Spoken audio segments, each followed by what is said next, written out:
Hello everyone, welcome to my new blog. তো দেখো এখন আমি আছি কিচেনে, আর কিচেনে দেখো আজকে আমি রান্না করছি চিকেন।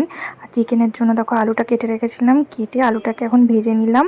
এবার ভেজে নিয়ে এখন দেখো চিকেনের জন্য যেসব মশলাগুলো লাগবে সেগুলো আমি রেডি করে নিয়েছি।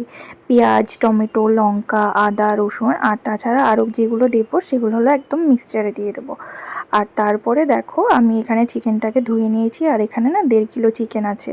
আর তার সাথে দেখো এই চিকেনগুলো নিয়ে আসা হয়েছে, এগুলো চিকেন পকোড়া বানানোর জন্য। তো এগুলোকে ভালোভাবে আমি ধুয়ে নিয়েছি আর দু জায়গায় আলাদা আলাদা করে নিয়েছি। এইদিকে যেগুলো চিকেন আজকে রান্না করব, আর এই পাশেরগুলো আছে যেগুলো পকোড়ার জন্য রাখা হলো। তো তারপরে দেখো আমি এদিকে চিকেনটা বসিয়ে দিয়েছি। চিকেনটায় প্রথমে পেঁয়াজ দিয়ে, মানে পেঁয়াজ আর যেসব দিতে হয় সেগুলো দিয়ে আগে চিকেনটা নেড়ে চেড়ে নিয়েছি। আর তারপরে দেখো এখন এইগুলো মশলাগুলো করে নেব।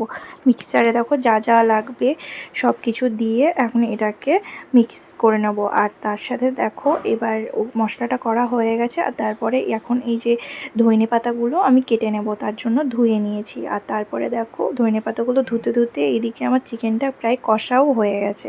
তো এখন চিকেনটা কষা হয়ে গেছে, আমি বেশ অল্প পরিমাণ জল দিয়ে দেবো, মানে খুব একটা ঝোল করব না, হালকা গ্রেভি গ্রেভি রাখবো। আর এদিকে দেখো জলটা দিয়ে এদিকে আমার চিকেনটা প্রায় রেডি হয়ে গেছে। আর তার উপরে আমি ধনেপাতা কুচি আর মিট মশলাটা দিয়ে দিয়েছি।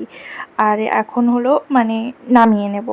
আর এদিকে দেখো কি সুন্দর, মানে আমার চিকেনটা দেখো একদম পুরো রেডি হয়ে গেছে। এখন নামানোর পালা। আর যখন নামাই তার আগেই ঠিক ধনেপাতা কুচিটা আমি দিই, মানে অনেকে কষার মধ্যেও দিয়ে দেয়, বাট আমি দিই না।